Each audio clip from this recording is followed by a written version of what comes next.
One, two, three, we on. Hey. Hello. Hi. Okay. Here we are. Hey. Hi, friends. Do you want to tell people where we are? We are in Zagreb, Croatia at my apartment. And so it's really cloudy here right now. You know, like it's spring still officially. But we get a lot of clouds here this year. I don't know, it's not usually like this, so I understand. But it's cloudy and overcast. But normally there's a great view. There's normally the view is amazing. There's normally a great view, but now it's just like gray wall. So maybe another video, we'll do another video and it'll be a great view. Yeah, and I don't know if anybody has the ability to zoom. Right behind me, there's a view there. There's a view of the cemetery. Yes, Miracle. Which is one of the most amazing things to visit here in Zagreb. It is gorgeous. I know, we have great timing with the drill. People. I mean, seriously, we've been sitting here for an hour setting up camera angles, and the guy just starts drilling as soon as we start our video. It was very quiet before. It was so quiet and peaceful. In any case, this is going to be a funny video. Until 2 minutes ago, I was lying down there. I have a muscle spasm, and I think that will lead us straight into a topic that is worth discussing. That is the relationship between health and emotion. Yes. And our takes on that, I suppose. Yes. I think we all have some really good real life experiences where we have had our health. You know, whether or not we realize it, my belief is that health and emotions are directly related. Good, healthy emotions, good processes for emotions means a good process for health. That's my opinion and something I'm exploring. I'm willing to be wrong, but I kind of think that they are correlated. Well, I go further than that. I think that our symptoms, our physical symptoms are giving us information of what's going on in our emotions. Yes, well, without a doubt. So here I am at a great moment in my life because I really feel in a moment of empowerment for the last couple of days. I have a muscle spasm. I have a back condition, and that's the origin of my exploration of health and emotion. Yes. So just to make it very, very short, I lack a disc between two vertebrae, 5 and 6. Here it's I can't remember ever how to say the lower back. And like in the sacral area? No, it'll be above the sacral area. So like right here. Okay, I think that's the lumbar. Thank you. Is it lumbar? It's lumbar in Spanish, so I'm pretty sure it is.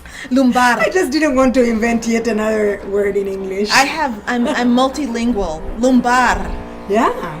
Well, way to go, girl. Thank you. Technical vocabulary too. Huh. So anyway, when that happened, I actually my body really needed to hurt so that I would start listening to it. This is it, people. So I am starting by my conclusion, and at that point, I had a very good friend. Well, my friends have been very instrumental in my growth. I truly believe our relationships are there to stretch us, but she basically was saying, what is your body trying to tell you that it had to paralyze you for you to start listening? And so that started an exploration of when I am in pain or something. It started many explorations. For one, it implied I had to deal with chronic pain for a few years, and I think that's a big pain topic. is a big deal. Yeah, and so we could start there, or I could go more into the other exploration. Well, I think that we ought to start off with our names. Too late for that. She's Lynn. And she's Sonia. Yeah, sorry about that. Well, I'm taking heavy medication at night, so I am under the suspicion that I may be a bit stoned too, still, because although I have gone into trying to explore more natural ways of dealing with pain, the truth is that my deal with my doctor is that when I'm in acute pain, I need to use medication. And it's horrible medication. Well, okay, so look, I'm a big fan of medication. I'm a big fan of being medicated. And I say that a little bit with tongue in cheek because I don't take any medication and I don't really like being, I don't like being out of my own right mind. Mm-hmm. You know, I don't like altered states that are induced by medication. That's not really my thing. But on the other hand, on the few occasions that I've had to take codeine, and I've probably taken codeine maybe 5 times in my life, I have to say I've had some fun. Well, that's me now. Just warning. And so yes, we're doing this video, and the reason why I'm really laughing is because, number one, even on codeine, this girl is sharp, you know? So if it were me on codeine, I'd be blah, blah, blah, blah, blah. No, even if I took it last night, it wouldn't have mattered. I'd still be like mush mouth. Yeah, no, I there are some medicines I cannot take and function, especially the ones that will drop my blood pressure. I become flat. Sure. Yeah. So, Sure. well, this one, my deal with my doctor, I don't know if I'm making this short at all, but when we discovered the gravity of the condition, the only thing that modern medicine was offering me was a palliative treatment. It was a treatment of pain. And I was bedridden for about 5 weeks, and during that period I did take that medication. And basically the modern treatment of pain is done with anti-epileptics. And so Wow. you're treating your pain from your nervous system. Anti-epileptics? Yeah, Like I'm telling your Dilantin? system you're not in pain, you're not in pain, you're not in pain. Okay. So for one, my biggest question was, if I don't feel the pain, how will I know my limitation? Right. And one That's of a my big deal. biggest things with my condition was accepting the limitation. This is how far my body needed to go for me to learn when I cannot. Yes. I had to be inhabilitated for that, and it was a really big lesson. And what I learned during my bed rest was the power of these medicines. They are incredibly addictive, and your body gets used to them. After 5 weeks only, you felt that I will addiction? tell you this. The first time I took that medicine, I had been told, this is the last thing you do in your day. So your teeth are brushed, you're in bed, and whatever. My partner at the time, the next day, told me, you passed out. I think you were in mid-sentence. But this is what he said. Okay. 30 days later, I could take the same dose of the same medicine and read 2 chapters of a book before falling asleep wow. and understand them. Wow. So that is very big evidence that your body adapts, and my body Absolutely. adapts to stuff, you know. Wow. So that was one. Then this is a medicine that you cannot discontinue overnight. Yeah. You cannot. You could start having seizures. And so you start suspect, okay, what is this I'm putting in my body, right? After only 5 weeks. Yeah, I took this full dose for 35 days, and then it took 2 more weeks to get done with it. I could not for 2 more weeks after 5 weeks. And at around that time, I met someone who had 4 spine operations, 4 back operations, and she had started with my medicines, and 8 years later, she was taking methadone. Whoa. Which is what they're giving people to So it's like she had get out of the heroin addiction. So heavy. they started, because she had been taking it and she built up a resistance to it, she had to have more and more intense medication. Yeah. That is really sad. It's just. And then when you're seeing your innervating. doctors in these waiting rooms, you're listening to other people's stories. And another revelation, and I am grateful for these revelations, and I could see how some people had allowed their sickness to become their whole story and life. Yes. Oh my God, of course, yes. And chronic pain can do that. Yes. And I know that, and that's why I now get on medication. Second day of acute pain, I need to deal with that, because otherwise pain seizes you and becomes the whole of who you are at this moment. Okay. I really am inhabilitated by pain. Okay, so I'm gonna jump in with my own kind of pain experience. Yeah, I would love that. Now, I have a really high tolerance for pain, really high. I have had 3 uterine fibroid surgeries. And so when I say that I had fibroids, I literally had my uterus so big at the first surgery that when they removed the tumors weighed 7.5 pounds, which is something like 10 or 11, 12 kilos. Yeah. And so carrying around those fibroids, most people would suffer from cramping, and I never suffered cramping or pain until this last round. So I went for 2 different surgeries, had the tumors removed, and then the third time I actually did feel the pain. And the fibroids were enormous, and my whole gut, my whole lower abdomen was just a mess, you know. Mm-hmm. As my doctor said, you have no uterus left. It's all just masses of tumors and these fibroid tumors. So they did a hysterectomy, and they left the ovaries, so my hormones are good, right? Now the thing is about the pain. I had when they did the hysterectomy, they cut me from left to right, and they said you're going to need to be on your pain meds for 30 days. They did not give me anything heavy. They gave me 200 milligrams of ibuprofen, which is very easy, very light, you know. But that's all I needed. And even that, I decided that I wanted to cut off early, right? So I took it up till 2 weeks, and I had started walking, you know, and I'm like, all right, I'm feeling like I don't need this medication anymore. So I stopped taking the medication, and I had this weird thing happen. I stopped taking the medication, and then I was overcome with a terrific pain, like a pain like I've never felt before. It was like, you know, when you've had surgery and they cut you open and then you come out of anesthesia, and there's that moment, those couple of minutes where you don't have they haven't given you the medication, like the pain reliever, but you've just been sliced open, so you're feeling that you've been sliced open. Yeah, well, I don't have that experience, but Well, it's a particular thing, and I'm sure that women who have had cesarean section and are breastfeeding, because I believe that you cannot get that. You can't probably get medication. I have had deep cuts, and then they hurt like a very serious bruise for months. Okay, yes. But so I can imagine that this is something that's multiplied. And being cut has a very, very specific type of pain. It feels exactly as it sounds. It feels like you've been cut open from left to right. Yeah. Ouch. And so that pain came as soon as I stopped the pain medication. A few hours later, the pain was there. And what happened was I was in my bed, and I had just finished walking, and I was really high actually, and I came back to get in the bed, and that's when the pain started. And I had this weird energy inside my head that said, don't take the medication, be with the pain, you're going on a journey. So I sat there with the pain, and it got really, really, really violent.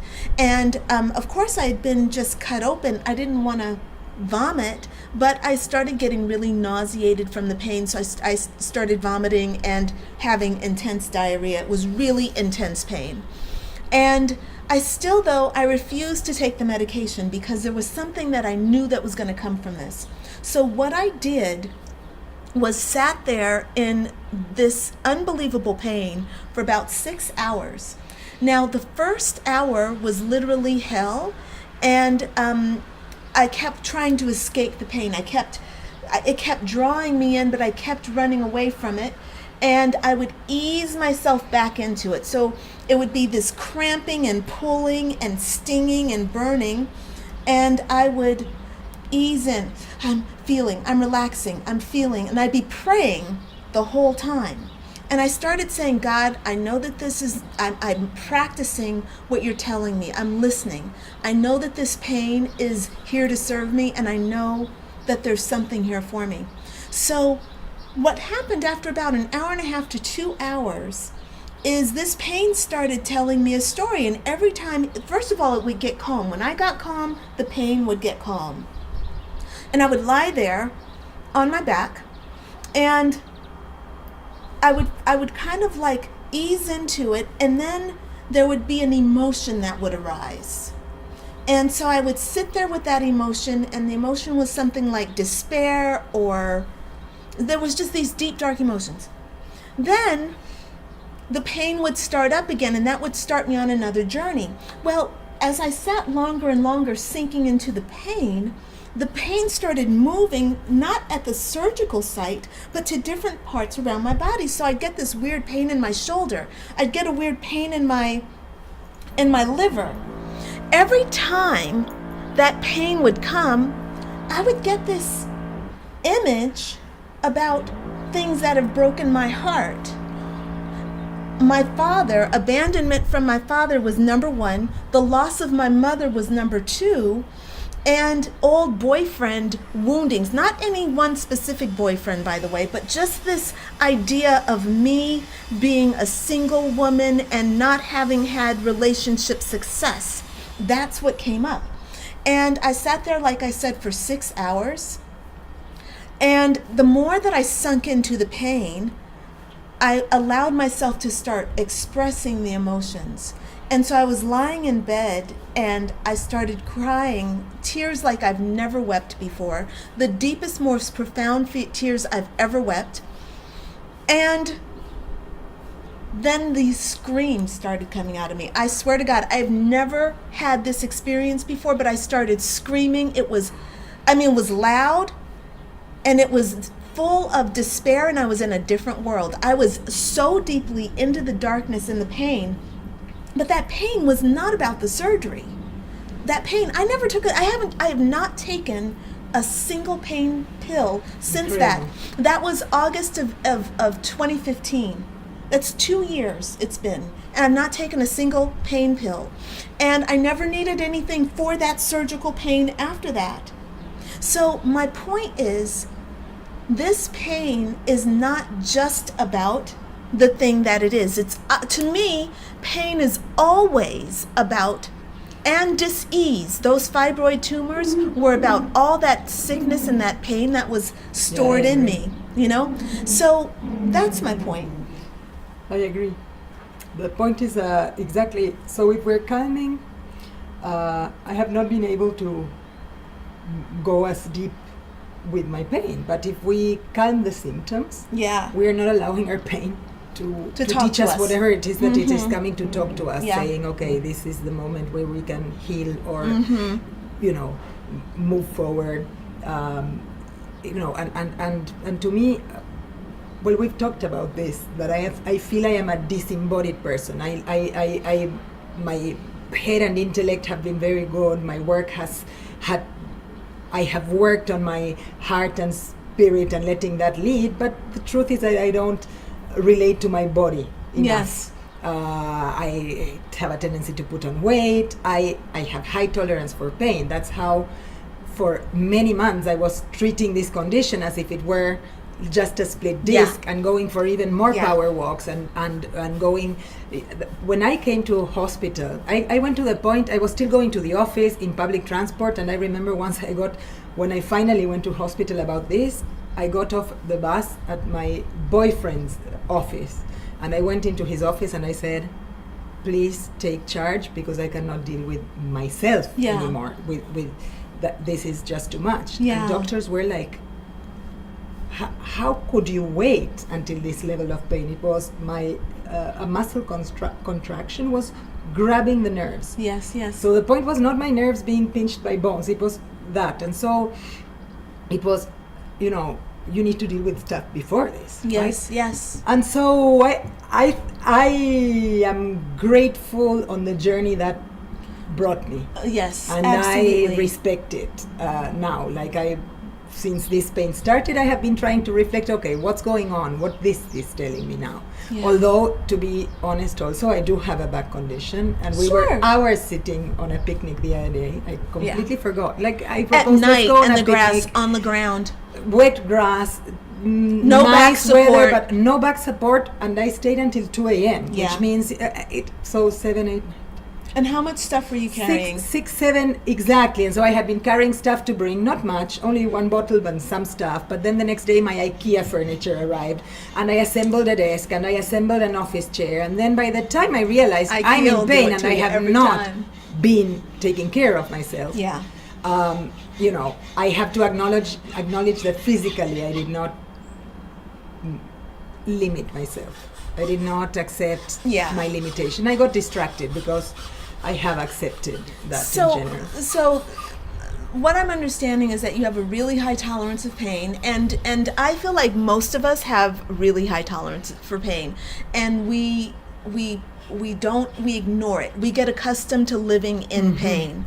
We get accustomed to dealing with it. We get accustomed to coping with it. We are highly adaptable, and we just keep right on going because, I think the number one issue for myself is that I don't want to deal with what the pain is really saying. Dealing with the pain, it's easy to either ignore it or to take a pill for it, but to actually sit down and to listen to the message that the pain has to offer, I think that's really, really challenging. Yeah. For myself, it's really hard to do. Most people, though, I realize don't even have that as an option. They don't even think about that pain being anything other than just the pain, and it needs to be dealt with. And when you are saying we, and our high tolerance of pain, who is we? You and me. You just said you have a high tolerance of pain. You and me. I want to extend that to generally women.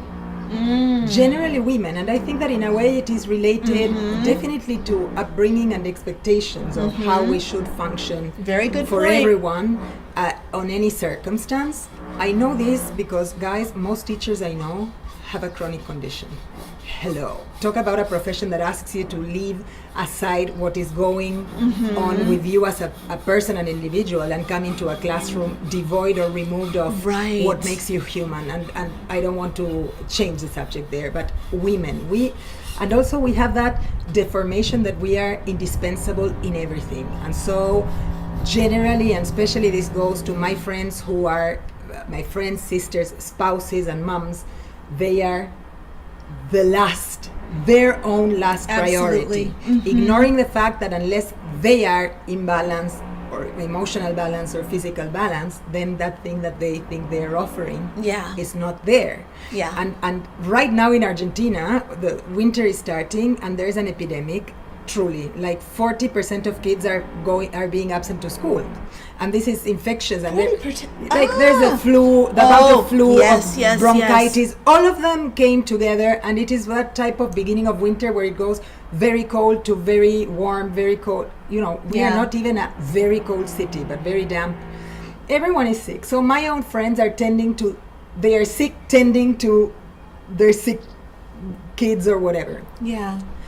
But they take the kids to the pediatrician, but they're not going to the doctor. Yeah, sure. Right? And I think, okay, fair enough. This is reality. Your kids need, taking care of.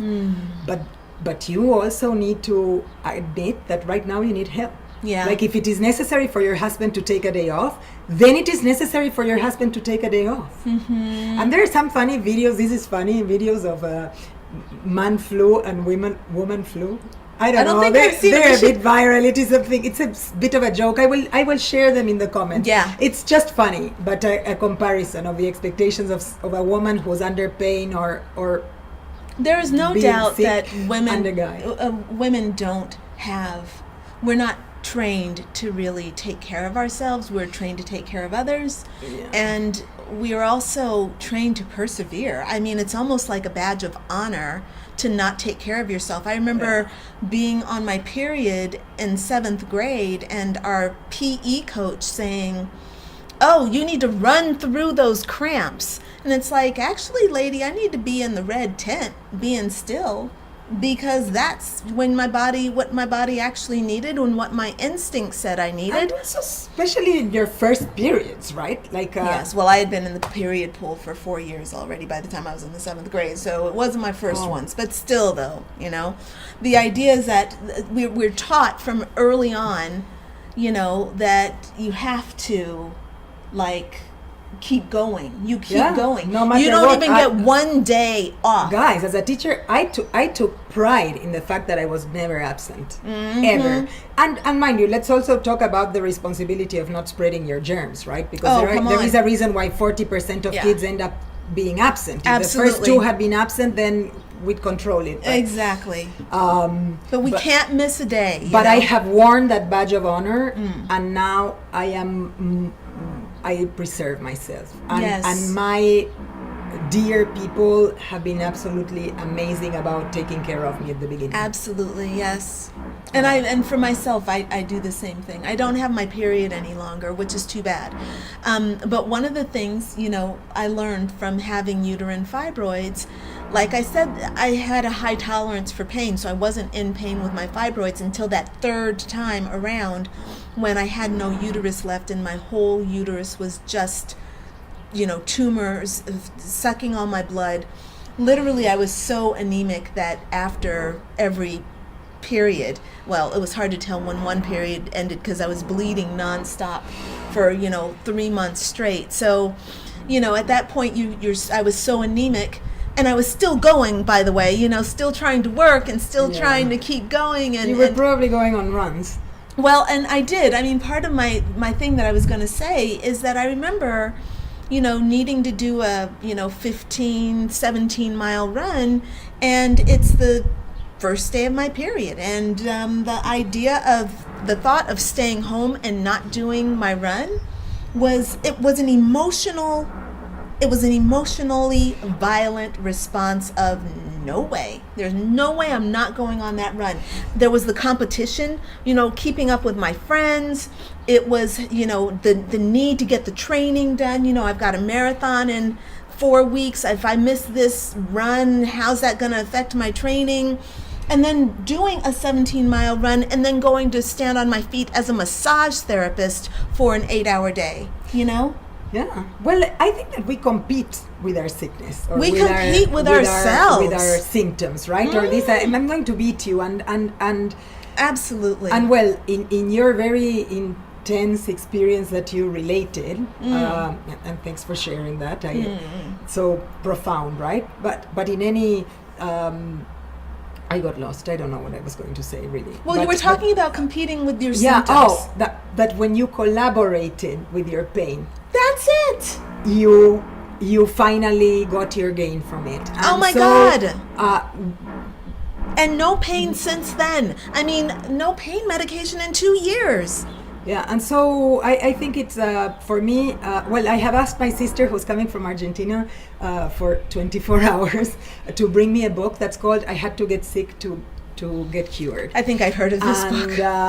So it's a personal story about someone who overcame cancer, but she actually is focusing on their gains. And I take that no pain, no gain as meaning this. Absolutely. Because also I have never had a big growth that was not caused by pain first. Absolutely. And I'm not talking about oh my physical God. pain, but now I don't make a huge distinction between them, right? So emotional or physical pain have always resulted in growth. Yes. So no pain, no gain for me. Yeah. But pay attention to the pain. We're not in competition. It appears I deal with what I need to deal physically, and I explore emotionally. Yeah. Like, okay, what's going on and what do I know?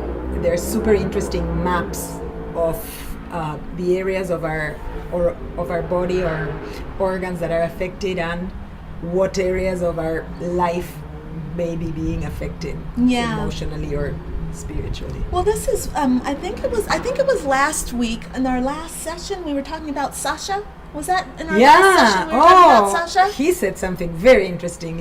Remind me. Well, go ahead, say it. When we did informatherapia, this is what we were talking about, this doctor on the last episode, vibration therapy and such. Yeah.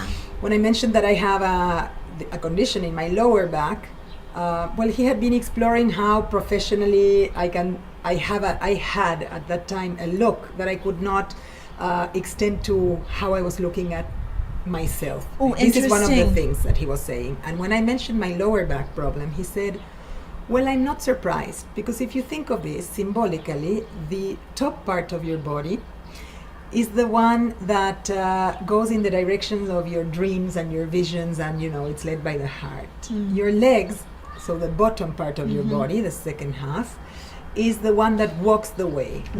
When you're walking in a direction and your dreams or desires or wishes or action, not actions, but the other stuff is going in another, there's a conflict in exactly the area.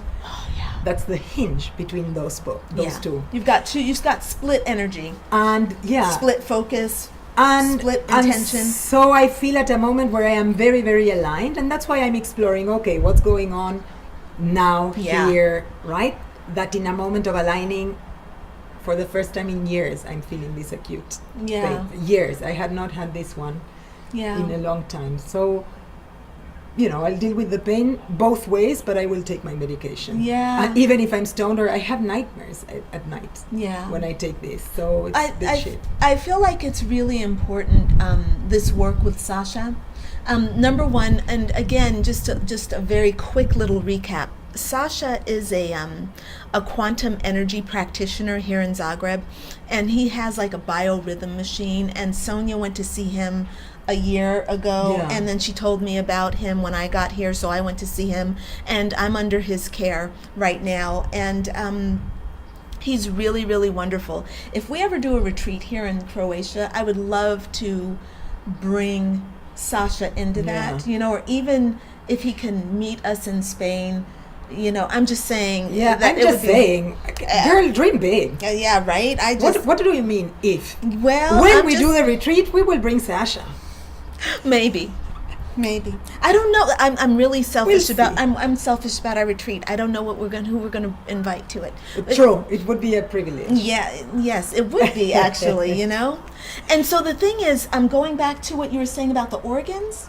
So with his biorhythm machine, he's able to measure the energy of your organs and see where you have any imbalances or deficiencies, whether you have too much yin or too much yang, or, if you've got too much heat and all these kinds of things. It comes from like the principle of traditional Chinese medicine. Yeah. So in traditional Chinese medicine, each one of your organs has a certain function. So, for example, well, obviously, each one of your organs I didn't has a want to be fucking rude. function. Did I pull a face or something? No. But what I mean is, each one of your organs has an emotional connection. So, for example, your lungs represent sadness, and and your liver represents anger. Your gallbladder is a place for your chutzpah, your ability to have energy and to go out and create, right? And your kidneys, for example, would be an issue of fear. Like, so if you're having kidney stones, in traditional Chinese medicine, they would look at your life and say, well, kidney stones, where are you having fear or not in integrity? Where do you have loose strings so that you're acting from a place of fear? Because the kidney stones in a way represent the calcification of fearful energy. Yeah, and mind you, then there's that parallelism that the same way you need to process your fears or your anger, Yes. you need to process those kidney stones. You gotta, yes. And it is painful too, right? So Yeah. I do believe there's a correlation between the degree of the pain and the magnitude of this emotion that we are ignoring or not processing or whatever. Absolutely. And well, the interesting thing that I do have the tendency to share my own processes with my friends, the same way we're doing here. So Yeah. this is exactly what we're doing with new friends, and I find there's a very that it has been useful for other people in when they had to deal with acute pain or with chronic pain, or to share those views, because Yes. I really felt very strongly that if I took one way, what saved me was my attachment to my cognitive abilities, really. Yes. Because that palliative treatment would have been very easy to accept if I had not realized the impact it had had on other people. Because you cannot take half a liter of methadone a month without serious consequences to your brain. Yes. And because, of course, I didn't know whether that would be a possibility, right? But when you know it is one of the possibilities or outcomes, I thought, wait a minute, because then I will not be in pain, but I will lose me. Because my intellect and my cognitive abilities and my brain is an enormous part of who I am and how I manifest. Yes. So that saved me. recognizing, okay, wait a minute, what is the cost? Yeah, that's a really important point, the cost. And then how modern medicine was treating me. This super specialist, very recommended doctor, to that person at that point, I was a bit of my spine and my pain. But I was not a system. Mm-hmm. And that's when I said, this is not working for me, because I am a whole. So Yes. I don't expect from a doctor that he will start going deep into, hey, what's the relationship? But I do expect from a doctor that they will understand that I am a whole, all of it. And Yes. so my next doctor, I really took care of having a proper exchange of my points of view. Yeah. And he's like, yeah, I'm willing to respect that. Yeah. But I am also, and he could say as a doctor, but I also think if you come to me as a professional, you need to at least listen to what I have to say as a professional. Absolutely. And I think that's a great deal, dude. I come to you for your strengths, and you treat me like the person I am with all my sets of beliefs and Yes. challenges and intentions of growth or whatever. And I feel like it's really important that we as individuals take this on ourselves. I'm a big believer in Western medicine. Believe me, when I was bleeding and needed a blood transfusion because because of these damn fibroids, you better believe I took that Western medicine. You better Absolutely. believe that when they said, "Oh, we want to put you in menopause to stop your periods," I was like, "Hell yes, give me the hormones, But Jack." You took it. But you took it knowing that there are other options. Well, I took it, but first I did my shadow work. Number one, the whole time while I was bleeding, I got to know exactly my family's history with my ancestral history with uterine fibroids. I got an opportunity to learn about how our family, the women in our family, process pain and sadness and brokenheartedness through an internalization and a calcification of those soft emotions. The soft emotions of love in the heart gets hardened in our family. We aren't allowed to express love, not to one another, unless it's really within boundaries. Wow. Within a structure, within rules. And we don't want to display too much emotion. And as a child who's really affectionate, who's in need of tremendous emotion, not being allowed to get that and having to be told, okay, no, we don't do that, honey, or whatever way it was given, and to be rejected and to internalize that, and then to not be given a voice to express that, it's a huge thing. So for me, I took the medicine, but I took the medicine in full integrity because I, for years, went without the medicine, was feeling the pain and was working on on changing my diet, eating a raw food diet, trying that as an option to get rid of to help shrink those fibroids, trying to listen, reading the science behind why I had what I had, and then still looking for a way that spiritually, a spiritual cause. Louise Hay wrote a book called You Can Heal Your Life. Love it. Right? A wonderful book that has, and she does not go in deeply to any of these diseases, ailments, or, symptoms. But she gives you a wonderful starting point on what to start thinking about within yourself or within your family, so that you can self-analyze. Yes, I can go into a medical doctor. I don't need to talk to my doctor at UCLA about my broken heart. But I do need to talk to my therapist or my best friend about my broken heart. I can't, or even my cat. You can talk to anybody about your broken heart, but you cannot keep that. My cat. Yeah. Cats are good, dogs are good, birds, Plants. nature. I was just going to say plants, trees, they will listen, but you can't keep that bottled up inside, Yeah.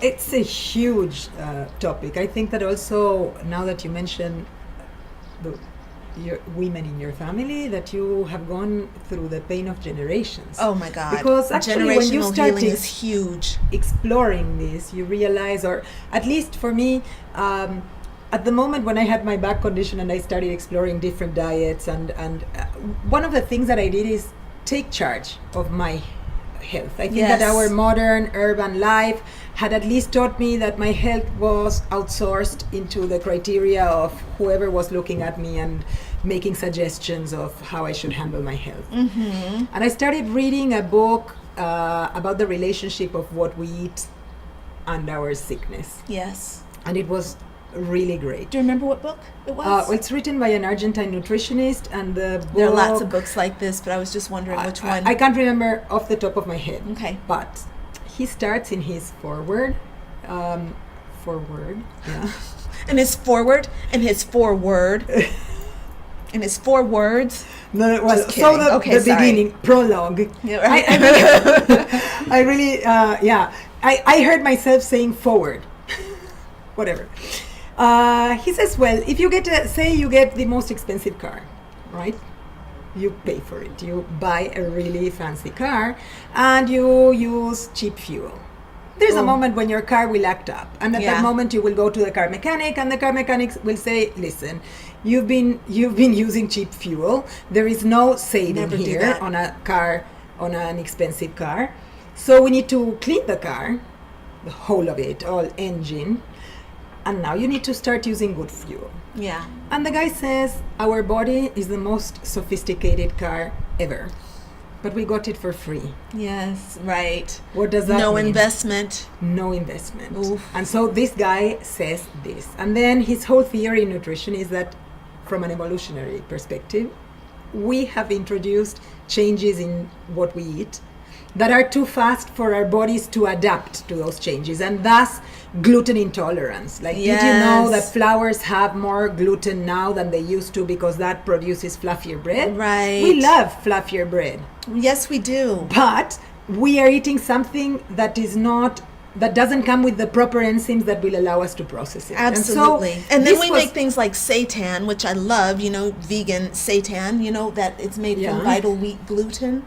And it's delicious. You can make it taste like meat. But it's a big bowl of gluten.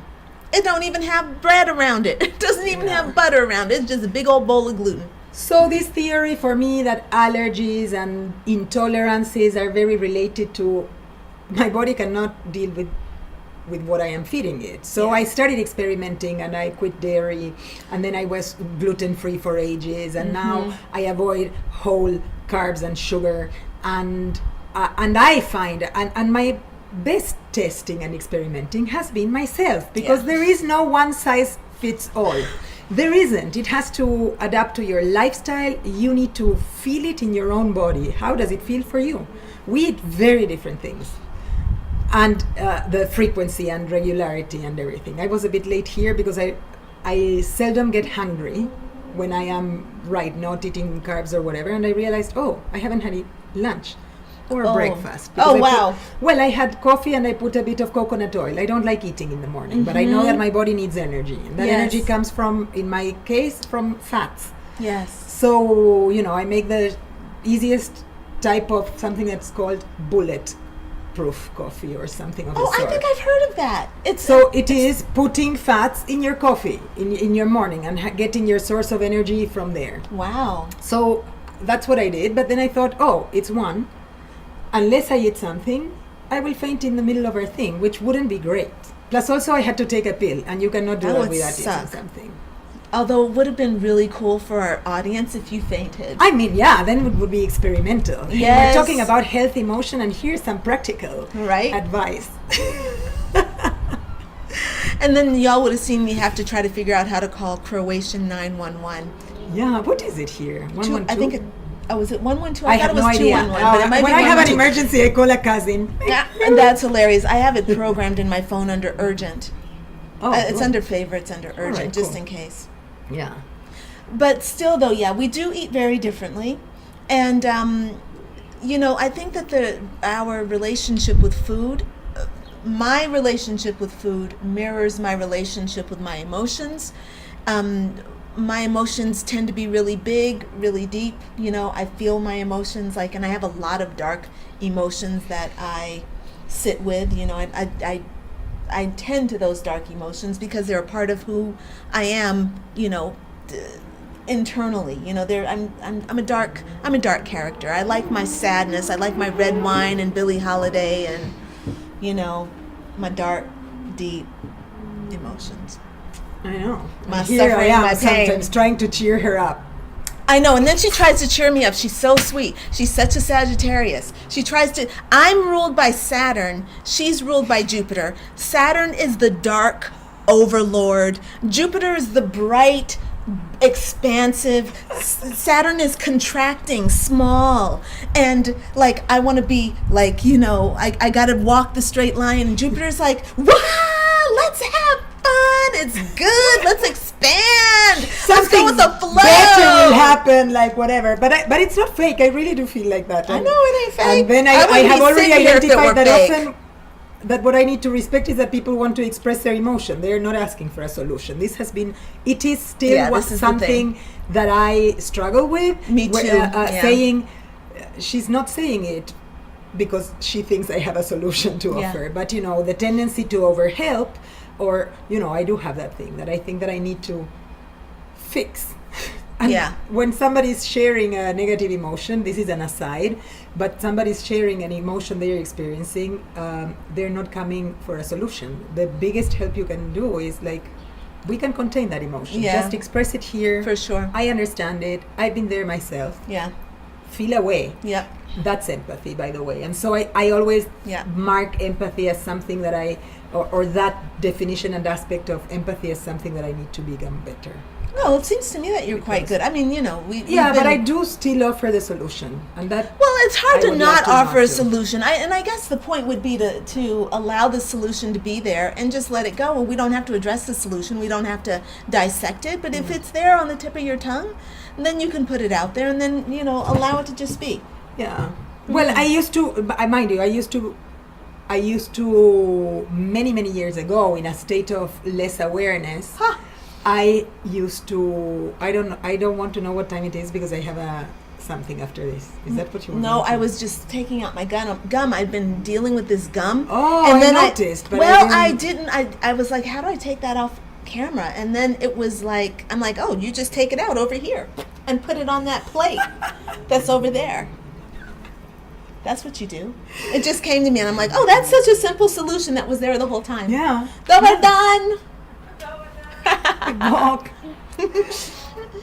Our neighbors And are so- having a giggle as we're sitting here talking very Yeah, but loudly on the she, I think, porch. cannot see that we film, but when we have Yeah. done this in public, it has been a hoot for so I many know, it's people. funny. It's Yeah. funny.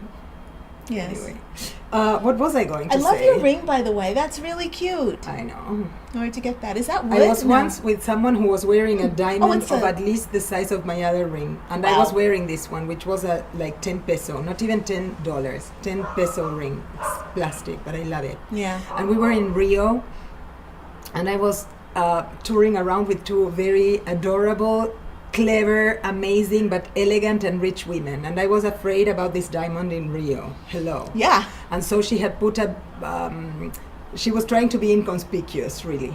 But somebody came and praised my ring. Will you believe that? Like, please, that ring is amazing. Where did you get it? That is hilarious, but that is a cute ass ring. It's got little butterflies on it.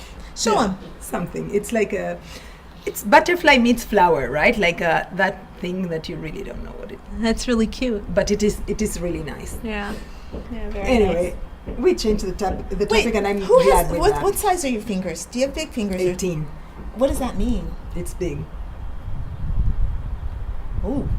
We're Yeah. about the same. Okay, Oh, this guys, one we is- were this trying to one make is the point that bigger. we're not in a relationship, and now we are Changing rings! Changing rings. This gets better and better. Like, I think that I will make a clip of this and send it to a few friends. This of mine. ring looks awesome on me, by the way, and that ring Yeah, looks but awesome on me you too. know that this ring is my power object. Yeah, well, that is my power object. Okay, so thanks for lending it Yes, to me. we are good. Give me this back. So this is a white turquoise, and back in 1998, after my divorce, I had a new friend, and she was doing jewelry making, and this is a beautiful ring. Look at what she did to the back. How she put that kind of texture on the back, Oh my God. right? Love See it. if I can show you that texture. It's not getting really clear, is it? Okay, sorry, but you can see that there's kind of a little snakeskin texture on the back. Anyway, so this girl, this was one of her first rings that she made, and she found this beautiful white turquoise, and put it in this silver, and I've been wearing it for 20 years. Yeah. I love stuff like that, you know? Our stuff has stories. I love my stuff that has a meaning to me. Absolutely. Yeah. Yeah. Yeah. Good. Yeah. So I always try not to get attached to things, but it is true that I have objects that I am totally attached to. And this ring is one. Yeah, for sure. Definitely. Those small things like that. I'm attached to my phone and my ring. Yeah. I'm not attached to my phone. I break phones all the time. So I decided to start buying She's shit not phones. attached to her phone at all. She don't give a shit. And since I bought the shit phone, it never breaks. Just saying. Yeah, well, you know, if that's I just, don't if need that's more your of a system, phone than that's that. your system. And yeah, I think that I am still. I don't know. I don't want to get into. Yeah, but well, I don't know. I could get into it, but it would be another hour conversation because I know about myself that I have that I have beliefs. My strong beliefs are for myself, and they are about very random stuff. Phone is one. Yes.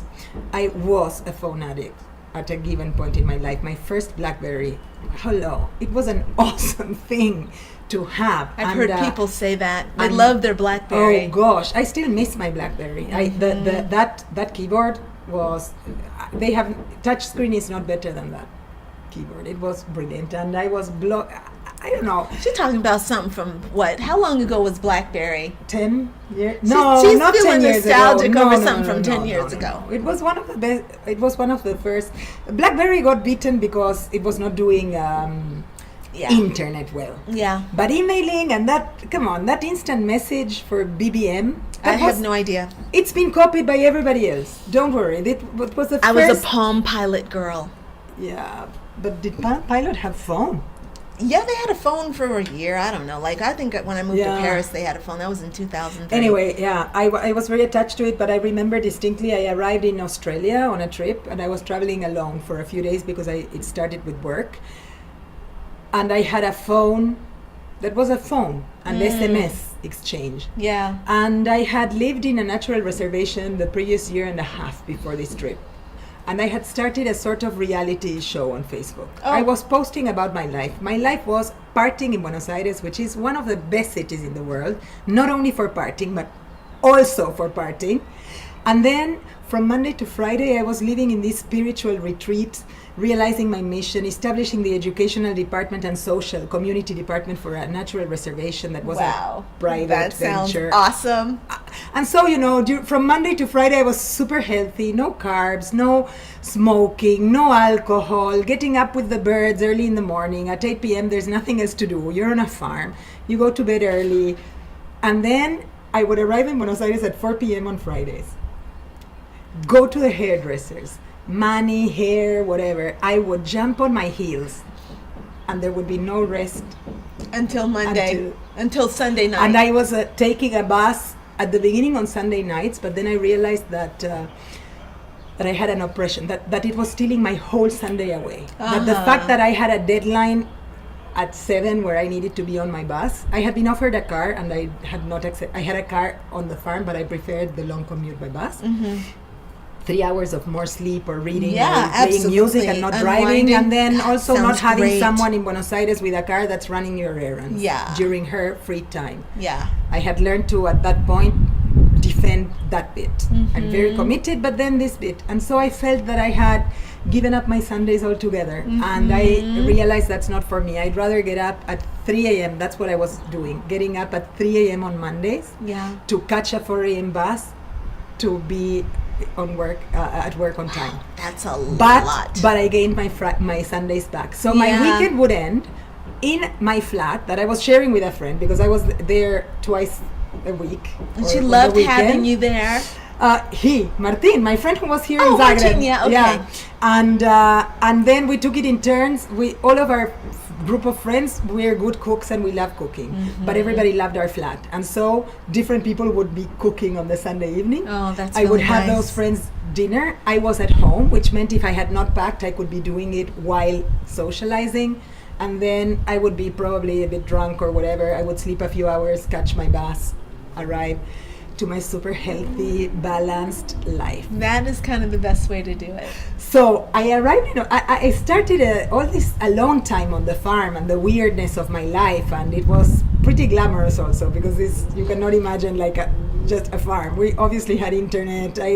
I would be working at my desk in the morning, and my employer would come and say, hey, listen, we brought the helicopter in to measure the whatever, but the guy is here for a few more hours. Have you ever been on a helicopter? I think that you should see the river and the farm. It's 32,000 hectares. Wow. Guys, it was really awesome. That's awesome. And so I started this reality. Hey, dudes, I'm leaving you. I'm getting on the helicopter. And then it would be like, next time, please, less noise. Like, bring a glider or something like it. And then I come to Australia, and I realized that the fact that I am not sharing this experience that I'm having, it's almost as if I were not having the experience, because I don't have the other people's response about my experience. Hello. Ooh. And sorry, earthquake. I knew I would do that the moment we set this up, and I warned them. Okay, check yourself. No, it's fine. All right. And so I remember I blogged at night, saying I blogged about this, and I deleted the moment I came to Buenos Aires. I kept my BlackBerry, but I turned off the data package. I decided I'm not getting emails, I'm not texting, I'm not blogging. All I am doing with this is a phone. Yes. Because also something had started that people had assumed I am always on my phone. So if somebody was going, and this is not the moment when Facebook had a messenger, it's not now. This is 7-8 years ago. Facebook didn't even have an app. But say if a friend of mine was going to be 10 minutes late, they would post it on Facebook instead of reaching me. And I thought, okay, what am I doing when people are assuming that Facebook is the best way of reaching me for something immediate? Absolutely. And it was great, and I loved that time of my life as a pseudo blogger and the Facebook and whatever. I loved it, but then I realized that when my life changed, this was not serving my life. And then in Australia, I had this epiphany that I need to validate my experiences for myself. Not validate, but they need to be enough. They need to be enough when I am doing them. And then if I choose to share them or not, that's something else. Yeah. Sharing is another experience that's separate from the experience itself, you know? Yes. I mean, a lot of times, because I travel so much, people will say to me, oh, take pictures, take lots of pictures. And I'm like, I travel. I don't need to take pictures. Yeah, you go traveling. Photos. You go traveling. You take pictures, because I need to be in my experience. It's a lot of responsibility to take pictures. And sometimes your experience is taking pictures. Absolutely. I just made a photo. I just did a photo montage from my run, but the only reason I did that was because I was struggling up the hill to get on my run, and so I was in pain, and I needed to get myself out of pain and get a break. So I took some pictures as a mask. So yeah, that was a funny one, but I love that about my phone. And my phone is, for instance, my phone actually did break. My phone no longer rings. Yes. It's random. I think it rings 10% of the times. Yeah. And I don't mind, because until my phone I don't broke, have a lot of friends, so there's nobody calling me. No, but I have email on my phone, I have WhatsApp, I have calls, I have... I'm joking. Yeah. I have friends. I know you do have friends. But it is true that phones tend to ring less. I'm one. I'm in the podium. That's the best thing about your friend having 3 friends. You make it to the podium no matter what. Right? I'm among your 3 best friends here. Exactly. Anyways, it's a big one. And Okay. I still, phones are, the use that we're making of technologies, I think, deserves a whole other conversation. It does. eventually. It does. And we will go into that, and we should probably wind this up right now, because we've been chatting for quite a while. Yeah, and because I cannot be sitting for much longer, and I have You've done a very 4 good o'clock job. something, so... So we hope that you've enjoyed this video, but I just want to very quickly give you a quick update. We are doing a retreat in Spain in May of 2018, and we want you to come with us. This retreat will give you many more details, but we're working on it now, obviously, but we know that it's going to be about transformation. It's about finding those parts of yourself, identifying your old story, and creating a new story based on your heart's desires. that's a quick summary. We'll be giving Yeah, you a nice one. Yeah. thank you. So we'll be giving you lots of details about that, but just, think about coming to Spain with us, and That would be so cool. it will be very cool. And, if you want to make it a bigger trip, our retreat is going to be about 10 days because we're going to be in Barcelona, and then we're going to this beautiful mountaintop retreat in the Pyrenees. So it's going to be a really soulful retreat. It's going to be lots and lots of fun times, but it's also going to be some really good, deep internal work. So there's going to be a lot of healing, and we're working toward real transformation. And then my bit, right? Transforming those learnings into real concrete actions and steps that we can take to internalize them and own them and know that we can have those resources Yes. even Yeah. forever. Yes, In and- all of our circumstances. They are with us. They Yes. stay with us. And then we'll have a support program for after the retreat, because there's going to be a lot of revisioning yourself, and then we're going to provide you with a system and a structure to help you live that and make it real in your world after the retreat is done. And I also want to invite whoever has watched this to share their own take on how they deal with their symptoms, with sickness, with if they can relate to either experience or gain or anything that would be interesting for us to Absolutely. explore further. I really love it when the people who are watching this are putting their bits there. It is lovely. Absolutely. I think that's the organic conversation. So this is the conversation starter. Yes. So I'd love that. And by the way, so if you're not watching this in the Sonia and Crystal Lynn Nomadic Wisdom group, we have a Facebook group. Just search. Of course, I'll put a link in the description, but you can search Sonia and Crystal Lynn's Nomadic Wisdom, and on Facebook, and you'll find our group. Join our group. That's where we're active, giving you inspiration, and that's where we have our community building, where you can meet other like-minded women. I want to say men and women, but mostly it's women. Because this is kind of a woman thing. This is the men who are following these videos, the ones I know, are following our imaginary relationship. Okay. So today we exchanged rings. This moves really Oh boy, actually fast. I know, that was really funny. Maybe we should start off the description with, we exchanged rings. Just to kind of get the party rolling, just so for clickbait. They call that clickbait. So, all right. So Anyway. I guess we can. Oh wait, and one more thing. Oh, yeah. The book club. We got book club. So if you're in the Nomadic Wisdom community, we're going to be doing some reading over the next few months, and we're going to kind of share the reading experience, and we'd love for you to participate with us. Sonia's got a really great repertoire of books. Me, I've got a few that I'm going to throw out there, but still, though, you might want to join us for that, and I'll be sharing all the details in the coming weeks about that. Yeah. In short, basically, we want to hope that this is beginning a conversation that you join. Yes, And so we for want some to of you it may be participate. through the books, for some of you it may be through comments on Facebook, and so on and so forth. Absolutely. And it's not just enough for you to know us. We want to know who you are. We want to that's talk me. to you. That completes it. Yeah. Really, thanks Yeah. for saying it. Yeah, no, of course. I mean, that's why